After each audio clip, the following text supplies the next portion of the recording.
Cashflow Diary Podcast, episode 546. Welcome to yet another exciting episode of the Cashflow Diary Podcast, the podcast that teaches you insider tips, tactics, and strategies for creating leverage streams of cash flow into your life. Learn from top-performing entrepreneurs, business owners, investors, and thought leaders from across the globe as they share their secrets to success. Like what you learn on this and other Cashflow Diary podcast episodes? Go to learninvestingnow.com and sign up to receive powerful tips and information that will help you succeed as an entrepreneur and investor. Now, here's your host, investor, entrepreneur, business owner, educator, speaker, author, and master facilitator of Robert Kiyosaki's cash flow game, Jay Massey. All right, ladies and gentlemen, welcome to another episode of the Cashflow Diary Podcast. I'm your host, Jay Massey, and I'm glad that you are here today because we are going to talk about that thing that I know many of you have said. Some of you have said that, you know what, Jay, I would do more real estate if I just had the money. I would do bigger deals if I could just find a way to get this particular apartment complex done. I would do all of these things, but there's no money out there. And you know what? Today's guest would say, no. There's plenty out there.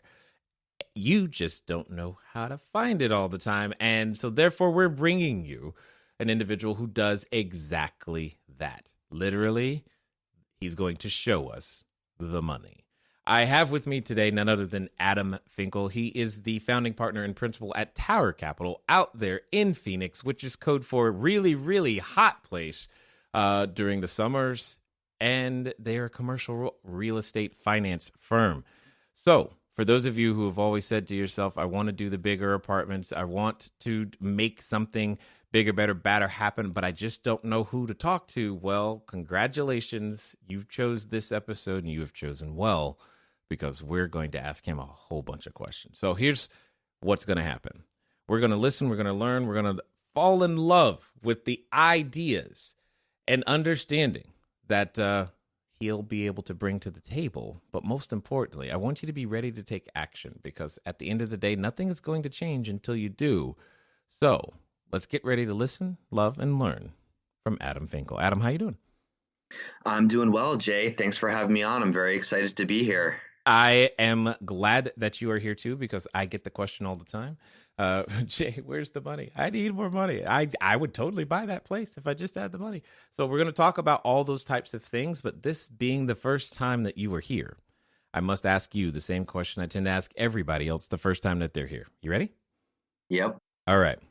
I tend to look at today's entrepreneurs a lot like yesterday's superheroes. So if you think about Batman, Robin, Wonder Woman, Wolverine, etc., I can think of an entrepreneur occasionally, like we're flying around town, using our products and services, saving each customer one sale at a time. And yes, probably wearing cape and tights at that moment. However, also like a superhero, an entrepreneur has a beginning. There was a time where Spider-Man was just a kid going to school, doing his thing. Then one day gets bit by a spider, discovers he's got a special human ability. And now he has to choose whether to use it for good or for evil. So my question to you is as follows. Before Tower Capital, before, just get real estate, before being involved with ULI, before any of the things that you are currently doing today, what we want to know is, who is Adam Finkel? Sure. Well, I'm just a regular guy from Boston, Massachusetts. Grew up there when I turned 18, headed out west, went to school at Arizona State University, where, when I was in college, I really didn't know what I wanted to do with myself. And I had some older guys in my fraternity, Sigma Phi Epsilon, who were in commercial real estate. It seemed like an interesting opportunity and got my foot in the door and, became a leasing broker actually while I was still in college. And when I graduated, I just hit the ground running. And that was kind of what led up to me, doing what I do today. Interesting. Got it. So there was no real estate background outside of that. There's like no grandpa didn't do real estate, mom didn't do real estate. You just the frat brothers is where it came from. Yeah, didn't come from, a big wealthy real estate family, didn't have any connections in the real estate world. You just went, sought an opportunity. I said, commercial real estate looks interesting. How do I get involved? They said, go get your real estate license and come back to us. Went summer going into my senior year, got my real estate license, went back, said, okay, I've got my real estate license. Let's go. They gave me an internship where I really was able to cut my teeth on the ground level and learn, the basics of commercial real estate, what affects landlords, what affects tenants. I got my hands on all different types of properties, whether it was office, retail, industrial, mixed use, and, mostly working on B and C properties, smaller deals, but a lot of transactional volume, which gave me great experience before I ended up actually hopping into the finance side of the business. Interesting. I like that because there's something that you hit on that I've often said to people that oftentimes people want to talk about the dollar amount of deals that you've done. And I tend to care more about how many physical deals you've done because there's experience to be had when you're doing a number of smaller transactions that you just can't get all the time by just because you did a very large transaction. That may be the only transaction you did that year. Whereas the person who, say, has 10, 15, 20 more transactions that year, it probably has a greater facility to be able to handle, more complicated issues. When it comes to getting involved in the real estate, what did you like? What was that transition like? Because here's where I'm coming from. You went to school, you went to college, but then you did something that doesn't sound like it's related to the fact that you went to college. Well, yeah, look, I think that obviously investing in real estate doesn't need a college degree. It doesn't need a high school degree. Anyone can do it, which is the great thing. One thing that you mentioned about smaller deals versus larger deals is that I always recommend people to start small. Sometimes people come to me, they're trying to buy a 100-unit apartment building. They don't have the bandwidth, they don't have the net worth, the liquidity, they don't have the experience, and it can be very, very challenging.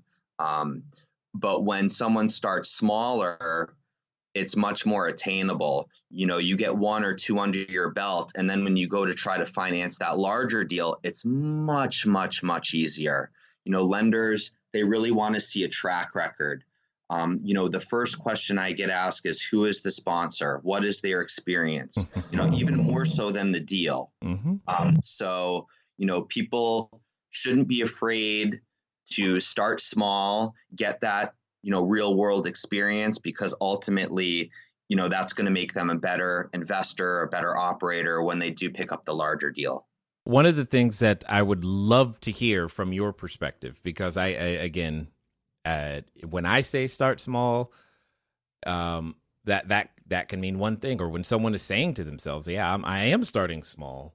When you say start small, like give us some sort of framework, either number of units, types of transactions, dollar amount, something, so that and people can have a frame of reference for what small means in your world.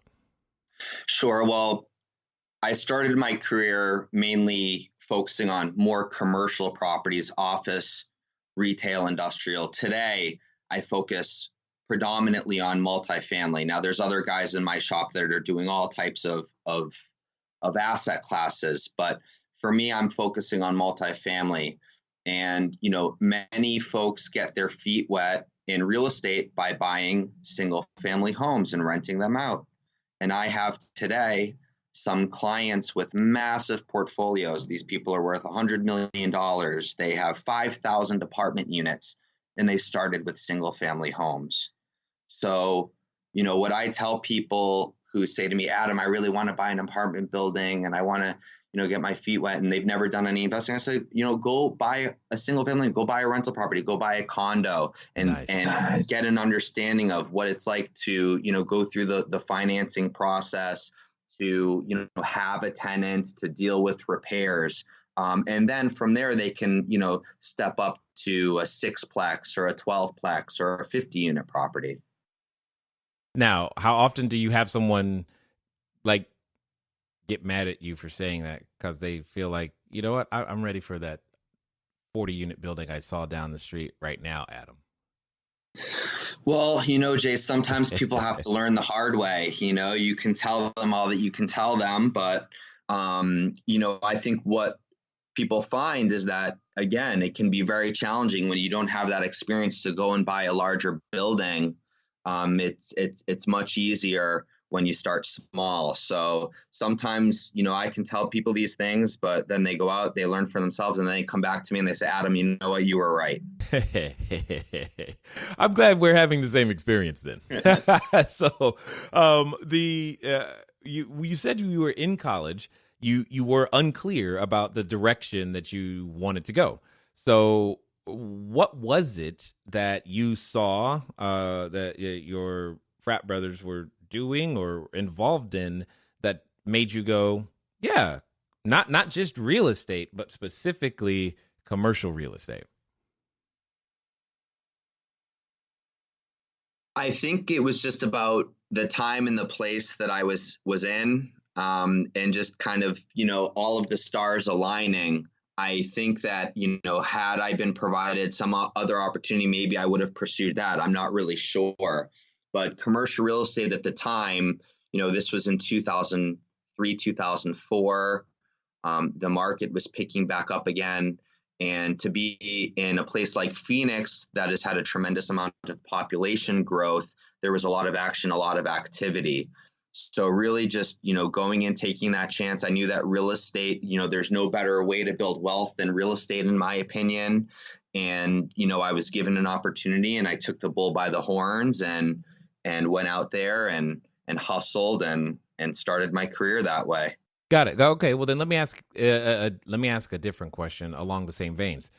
Now that you've been involved in real estate, specifically commercial real estate, for the time that you have, what keeps you there? Like, what have you discovered that you like about it that makes you go, yeah, you know what? I'll re-up for another year. Let's just keep going.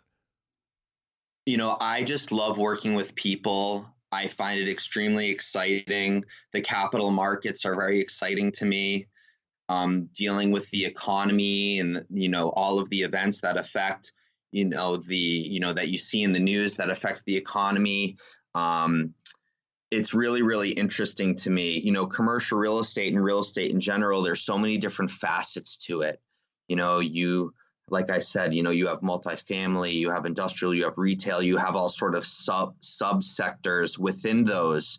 So I think, there's a real lot of potential for people. And sometimes, part of someone's journey is finding their niche, is finding what asset type do I like, or what position do I like to do within commercial real estate. Maybe it's not finance, maybe it's acquisitions, maybe it's property management or asset management. So, I think in life, in anything, it's, allowing yourself to have exposure to different things to lead you to, sometimes you may not figure out what you like, but by finding out what you don't like, sometimes can lead you to what you like. So, what I recommend, for people to do is just really just try to get their feet wet, if an opportunity comes along, and then, just kind of take it from there and see where that leads them.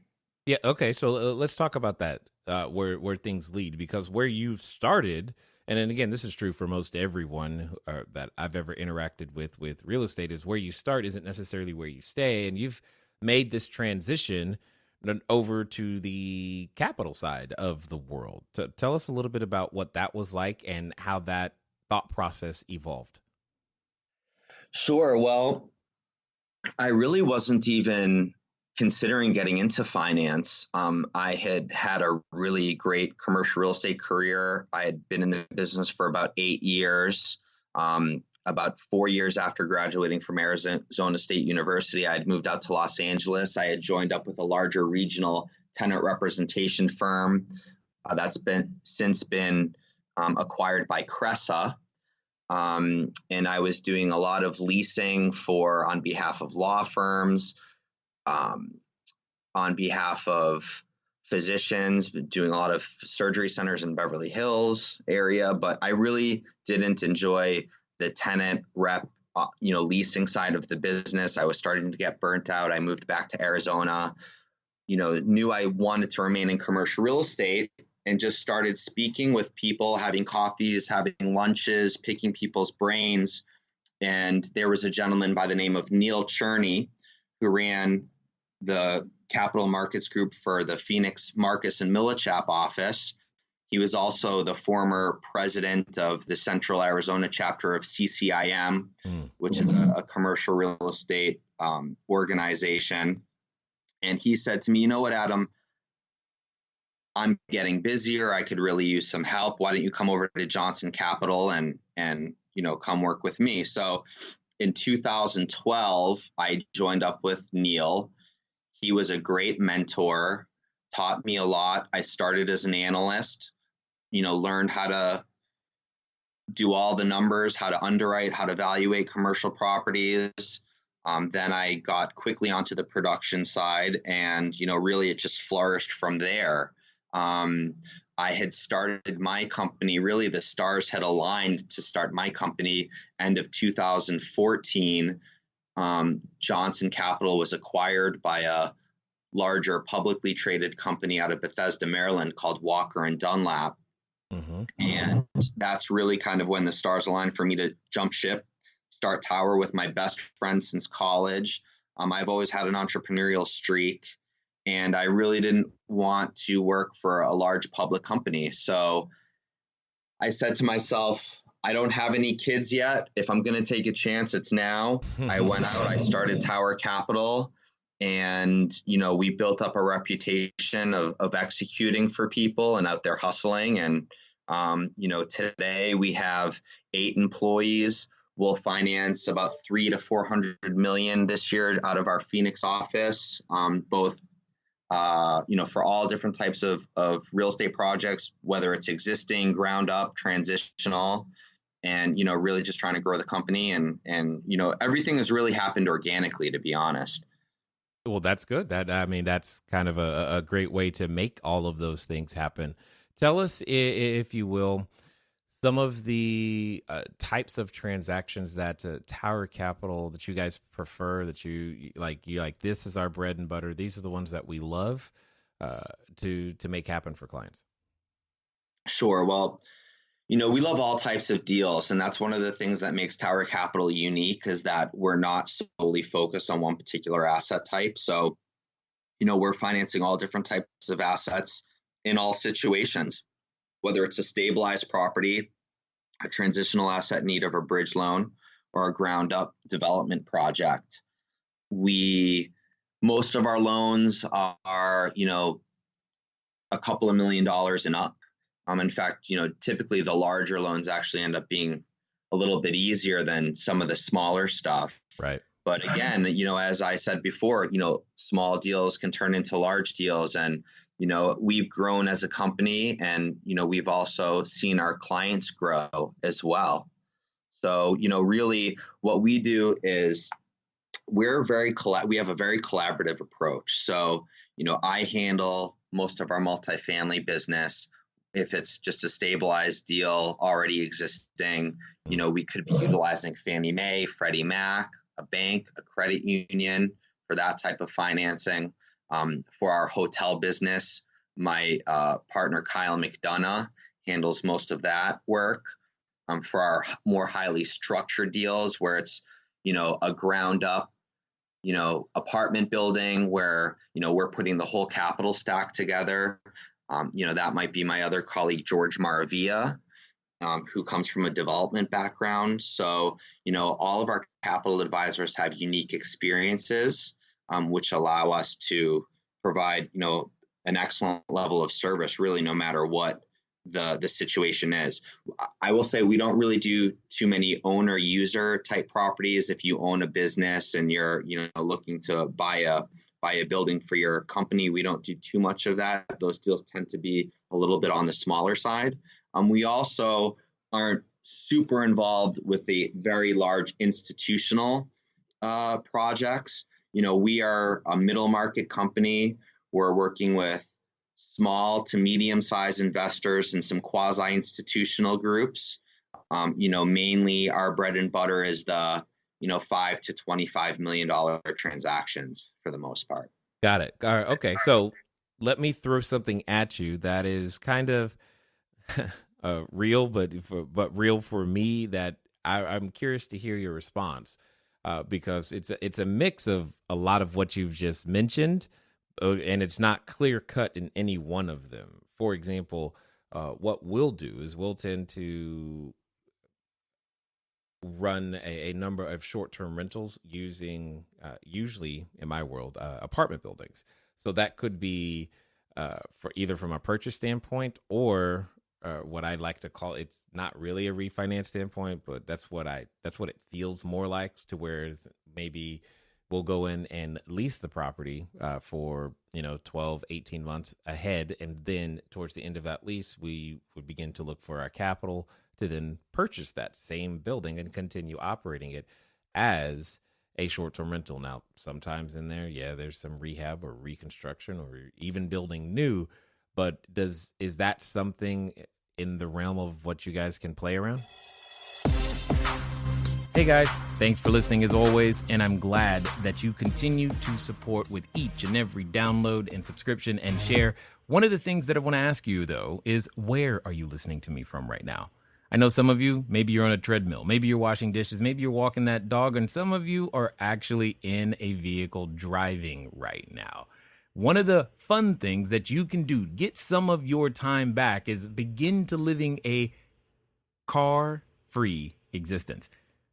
But even then, it can be a little complicated. So one of the things that I want you to do is I want you to go over to Zipcar. Go to joinzipcar.com/cashflow diary. It's a way that I am able to still go get a car just for a few hours, very, very simply, so that if I have a lot of errands to run and sheets to drop off and running to the short-term rentals, or if I just want to go for a long trip up to LA and back, etc., I can rent a car for a very, very short period of time. And the cool part is I don't even have to pay for any gas. Again, go to joinzipcar.com/cashflow diary. Jay, the short-term rental space is still a very challenging space when looking for financing, as I'm sure, you found out and you've realized. That's why I'm asking the question. Yeah, exactly.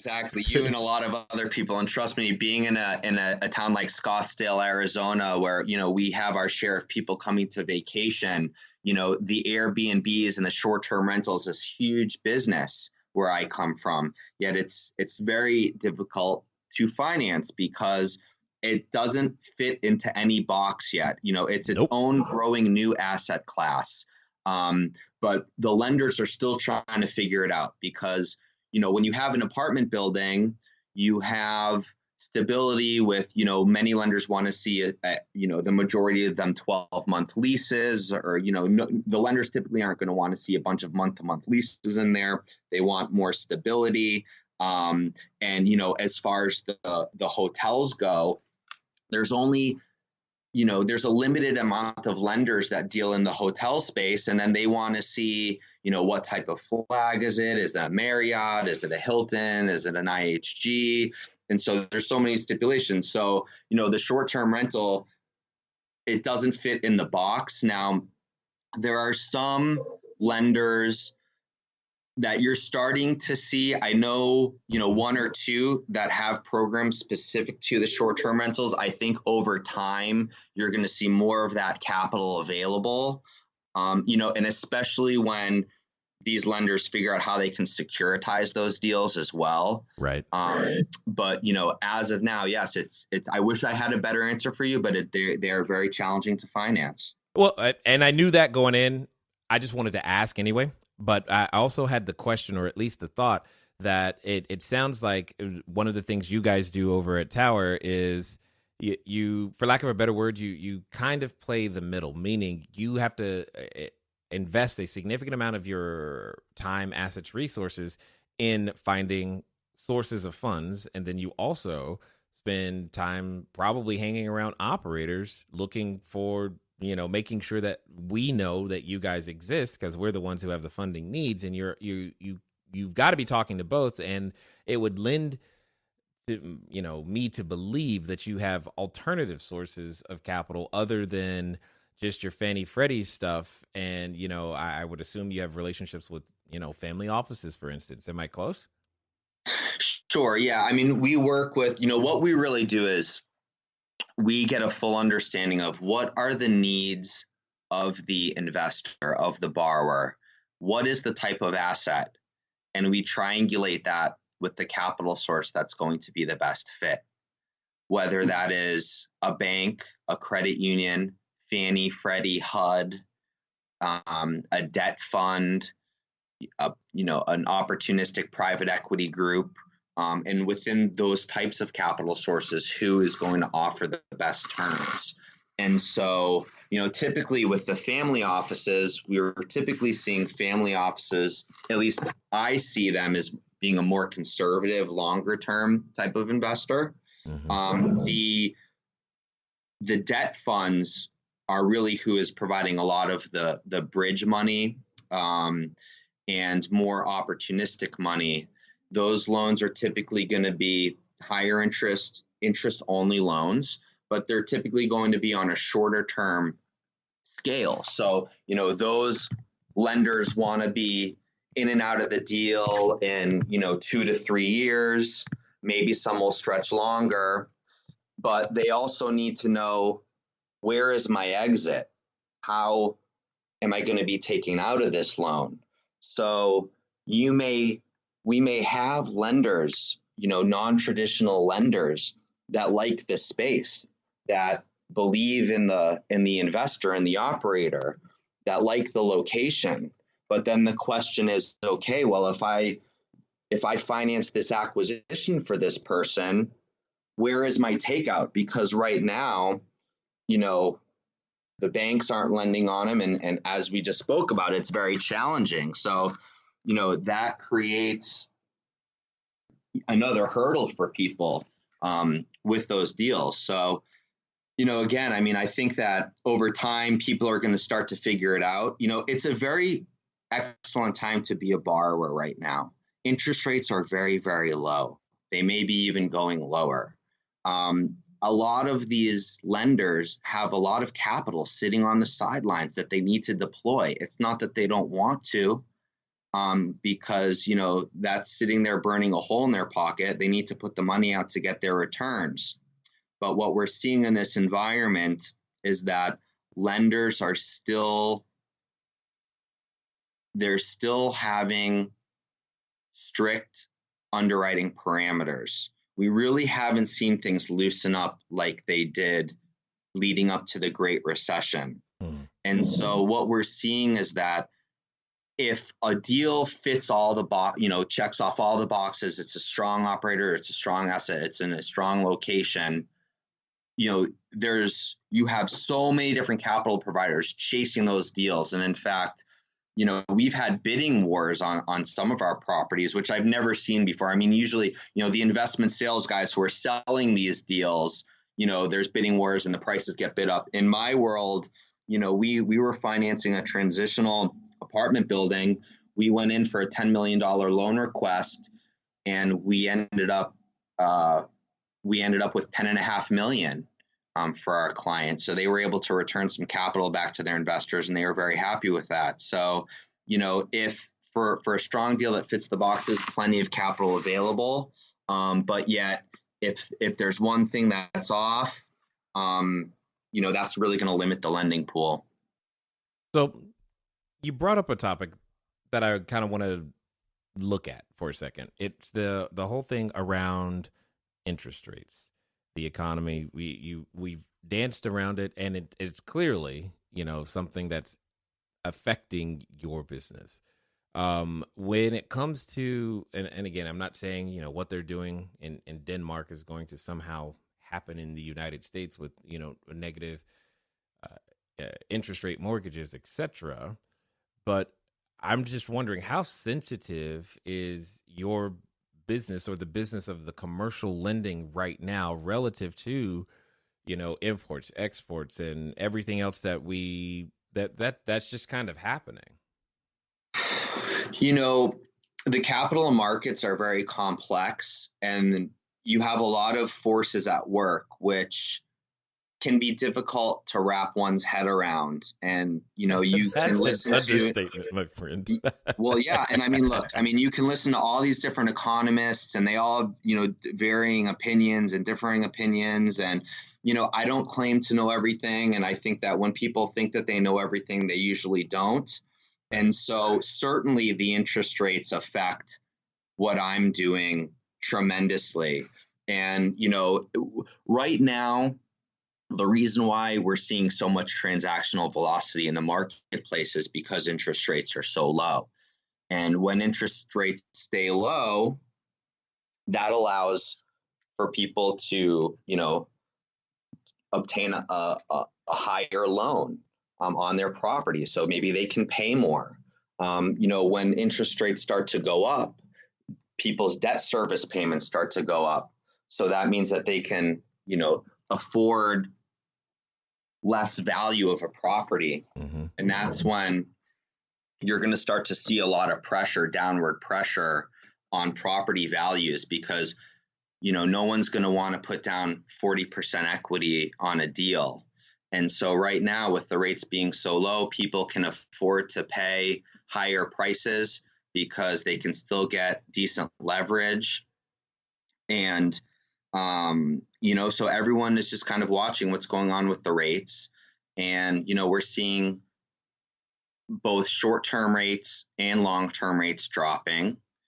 And so whether it's, you're going in to buy a stabilized, long-term investment, or a, shorter-term bridge loan, with the rates dropping, it's allowing for people to continue to, obtain strong financing and pay very high prices for the properties right now. So, okay, with that thought process in the back, the question then becomes to me is, what about the mentality of the lender? Because there's a part of me that goes, well, that could be a risk off signal right there. If people are paying more than they probably should for a particular property, just because the interest rates justify it, or because the loan structures can make it happen, doesn't necessarily mean that you should pay that number for a particular property. Or is it more the risk off mentality, not necessarily connected to the interest rates as much as it is connected to the type of asset or the stage the asset is in? How is it normally looked at on your end? Sure. Well, you brought up a few good points. First, I think everyone's very cognizant of where we are in the cycle. Certainly, we're very long in the tooth. While the American economy is strong, the rest of the world really isn't. And so, again, everything is really connected. If gosh, I lost my train of thought for a second, Jay. Why don't you go ask me another question? I get that. I was thinking there's this butterfly effect of everything, because, I'm thinking from the lender's perspective, when you have people who are, lack of a better word, overpaying for property simply because it works, it's got to affect something. And me, as the one providing capital, I have to judge that risk appropriately and underwrite it differently. And I'm trying to figure out where do I make that difference? Because there comes a point at which maybe putting my money out there at such a low rate just doesn't even make sense. So maybe I change what do I change? How do I adjust for that? Sure. Well, I think that the operator, the investor, there's a lot of focus on that person. Certainly, there are some inhibitions about where we are in the cycle. So there is some caution, yet at the same time, lenders have a lot of money that they need to put out. So just as I was saying before, for a strong deal, the borrower has a lot of different options. And, right now, where we are in the lending cycle and where we are with rates is that, the lenders they're basically lending and they're off of a spread, and the spread is what they're making over their cost to borrow and what they're putting out. So, when the rates drop dramatically like they are now, we start to see the spreads widen out a little bit.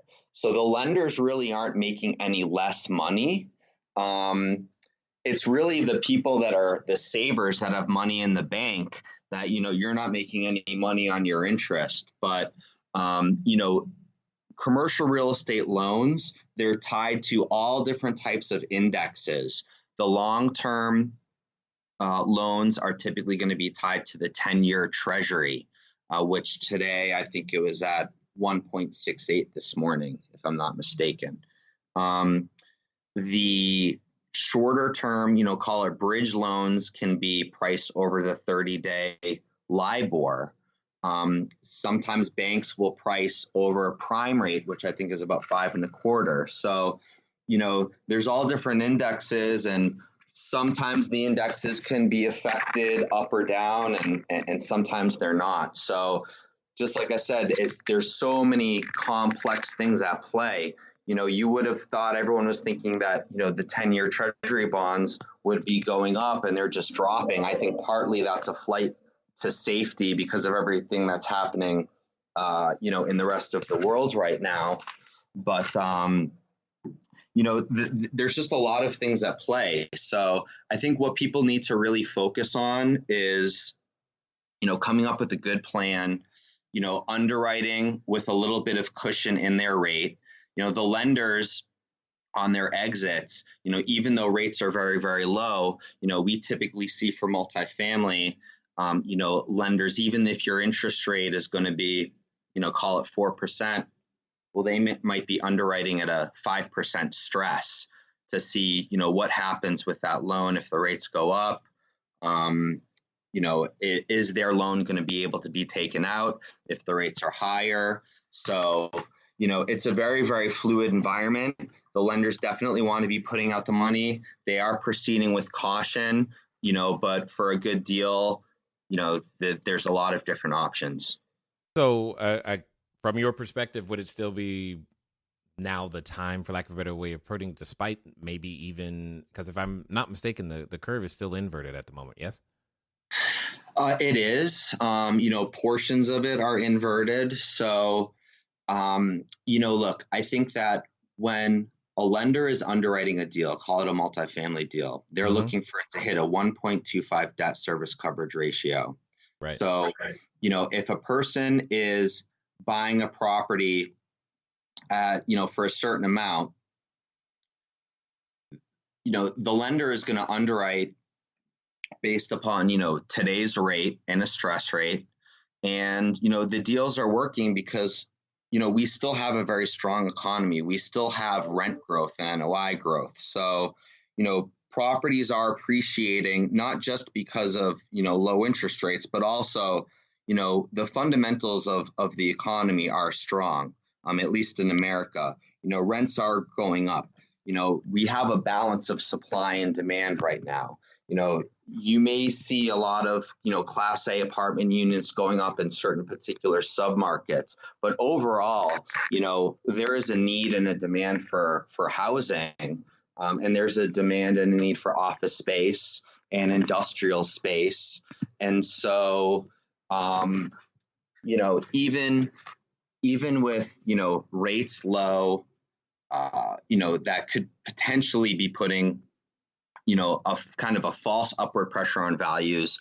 The underlying fundamentals are still pretty strong, which is leading to increased values as well. Well, okay. So, and I'm assuming we're talking values on a nominal, not real scale. What do you mean by that? Well, because if we're just measuring, it's not like we're necessarily getting more building for the same dollar, or even more rent for the same dollar. If we're talking about rent growth, it's just, as that same apartment is, or that I was renting before, it is just getting more dollars, but those additional dollars aren't necessarily translating into me being able to do more with them. Well, you have to understand, how is a commercial real estate property valued, right? It's valued based upon its net operating income over a capitalization rate, a market cap rate. So certain assets in certain markets are going to have, certain market cap rates. And, if your NOI is going up, then as your NOI goes up, the value will increase. And so, and that's exactly what we're seeing. So, the rents are still going. Here's a perfect example. Yeah. In Phoenix, I finance a lot of apartment buildings. There were a lot of these C-class apartment buildings were trading at, $20,000, $30,000 a unit, 5 or 6 years ago. Now the same apartment buildings are trading at, $100,000 a unit. And, that can be difficult for the local investors to swallow because they're used to, psychologically those deals going for, lower per unit. However, at the same time, when I'm underwriting these properties that are now $100,000 a unit, well, the NOI is also increased dramatically. So we are getting to those numbers, but, it's very tight. So, any dramatic increase in interest rates could really put a big pause in the transactional velocity in the marketplace right now. So, I think that it's very healthy. If the rates go down, that means someone can afford to pay, more. Yet at the same time, again, we're very long in the tooth in this cycle. So, for the people that are expecting, it's like, how much more can you keep pushing is the thing. So, right now, the loans, the lenders are still sticking to, their lending parameters. They don't want it to be above a 75% loan to value. They don't want, it to be less than a 1.25 debt cover. So the deals are working. Sometimes people are willing to take a little bit less leverage as well. We saw a lot of properties trading, 75 to 80% LTV.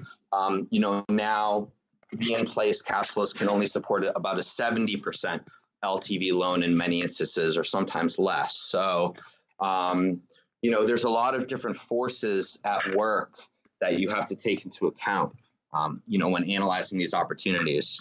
Yeah, no, totally understood. But at the same time, that what you just said is exactly why I think there should be more people willing to lend on my use case, because, to to say that we can hit a 1.25 debt service is a drastic understatement, and the amount of additional revenue that we're pulling in on a per unit or an entire NOI basis, especially once we start including the additional things that we can bring to the table, we're just not getting credit for the valuations that we're actually, or for the income that we're actually creating. No, I agree with you 100%. There's properties where, multifamily properties where we have clients that set a certain number aside as vacation rentals. And, quite often those units are getting 30% more in rent, sometimes more. So yeah, it definitely can be much more lucrative. It's almost like one of those things where it's what's the highest and best use of the property, right? Maybe it is a short-term rental over an apartment. But at the same time, it's such a new industry that, look, lenders, they're very risk averse. So they really need to be able to figure out how they wrap their heads around it, how they minimize their risk, and, again, what is their exit? So I think that you are going to see over time that there is going to be more sources available. And, I think this year, I've seen a couple pop up, and I think that will continue. Yeah, I'm looking forward to it. I'm definitely counting on it, because there are some buildings that we've been in now for a while that I'm ready to purchase, and some more that I would like to go acquire. So definitely looking out there for it. Now, for those that have listened this far and want to find out more about what you guys are up to, what's going to be the best way for them to track you down? Sure. I would say visit our website, www.towercapllc.com, or they're welcome to give me a shout at 480-426-0576. Excellent. Love it. 100%. I definitely want to say that I appreciate you, sticking to your values in terms of your company, what it is that you could have done. You could have gone larger, but you're sticking with what it is that you actually wanted to do. And that's not always the case with a lot of entrepreneurs. So this is good. And I'm just really appreciative of you, caring in the way that you do. Now, as we wind down, I have a final question for you because I'm really curious to hear your answer.